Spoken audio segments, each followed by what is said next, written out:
Et bonjour et bienvenue sur la chaîne du coin du tracteur. Aujourd'hui on se retrouve au salon Pesalia de Lyon à la rencontre des grandes marques de micro-tracteurs. Au programme des questions mais aussi des innovations et des sorties.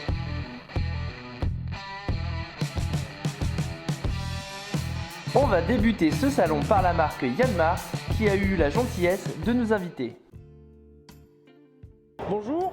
Bonjour, on est sur le stand de Yanmar au salon Pesalia de Lyon. Je voudrais faire un petit peu le retrace de la marque Yanmar, donc à savoir en quelle année elle a commencé.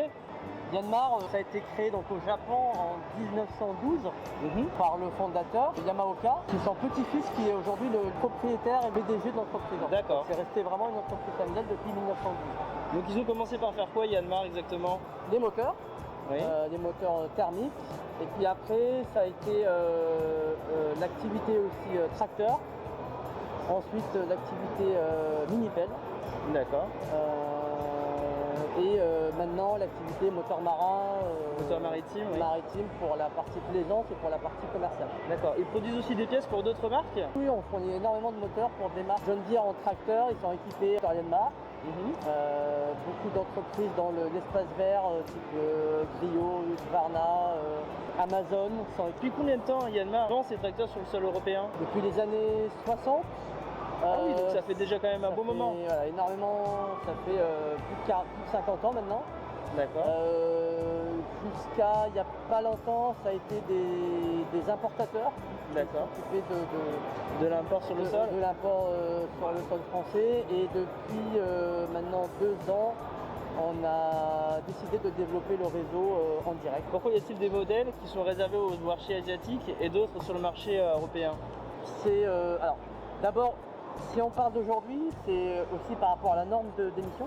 D'accord. C'est-à-dire qu'on a des tracteurs avec entre les normes d'émission, les contraintes d'homologation, qu'on peut distribuer dans les pays asiatiques, mais qu'on ne peut pas importer dans les pays européens. Et après, les demandes des marchés sont totalement différentes par rapport aux applications. Un tracteur Yanmar, aujourd'hui, c'est pour des petites activités agricoles, mais surtout pour tout ce qui est entretien d'espaces verts, golf, donc les collectivités, les paysagistes. Alors qu'en Asie, c'est vraiment pas du tout l'espace vert, c'est surtout la rizière. Surtout la rizière et l'agriculture. Yanmar nous présente sur ce salon son plus gros tracteur vendu en Europe.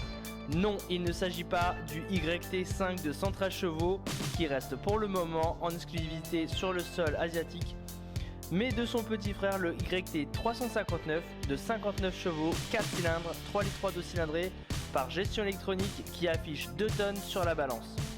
L'innovation inédite de ce YT359 est sa transmission IMT Vario qui, pour la faire simple, allie les performances d'une transmission mécanique au confort de la boîte hydrostatique. Ce tracteur pourra en faire rougir plus d'un, avec une capacité de 1 tonne 660 sur le relevage arrière, ce qui correspond à plus de 2/3 de son poids sur les bras de relevage extensibles. De série, un crochet d'attelage, mais en option comme celle-ci, un crochet d'attelage sur échelle.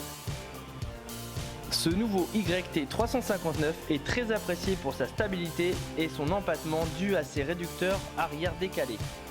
Ce réel couteau suisse peut également accueillir un chargeur frontal ainsi qu'un relevage avant avec une capacité de 1 tonne 100. On attendra une version en boîte mécanique qui sera disponible en 2022 avec une petite économie à la clé. La visite se poursuit, je me rends maintenant sur le stand de chez Kioti.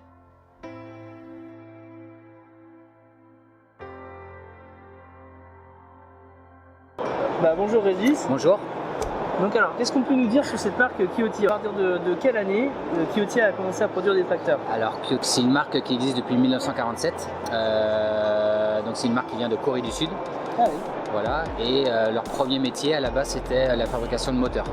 Donc et à partir de ça, en 1968, ils ont pu sortir leur premier tracteur diesel pour leur marché interne. Et ensuite, Kioti est arrivé en France en 2001 par le biais d'un premier importateur qui était en Bretagne. D'accord. Voilà, et donc nous aujourd'hui, donc Pioti France, on est basé donc à côté de Brive-la-Gaillarde et on est une petite équipe de 12 personnes pour assurer la vente et les services après-vente à travers un réseau de concessionnaires. Pioti a toujours fabriqué de A à Z leur tracteur, ça veut dire que à aujourd'hui sur un tracteur, toutes les pièces de fonderie c'est fabriqué par Pioti, le moteur c'est un moteur Pioti, la boîte de vitesse c'est fabriqué et assemblé par Pioti. Exactement, c'est ça.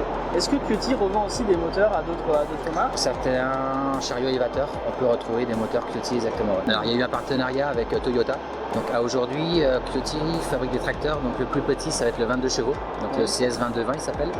Et le plus gros, c'est un tracteur qui s'appelle le PX1153, donc c'est un tracteur de 110 chevaux. Et là, le projet de l'usine, c'est encore monté en puissance, voilà, pour attaquer vraiment le marché agricole. Jusqu'à 60 chevaux, on a le choix entre du tracteur arceau, du tracteur cabine, du tracteur avec une boîte de vitesse mécanique ou hydrostatique, ça va être au choix du client. Et on a même sur certains modèles de tracteurs, le même tracteur, mais soit en version étroite ou en version large. Voilà. Oh, génial. On va faire le tour d'un des tracteurs? Allez.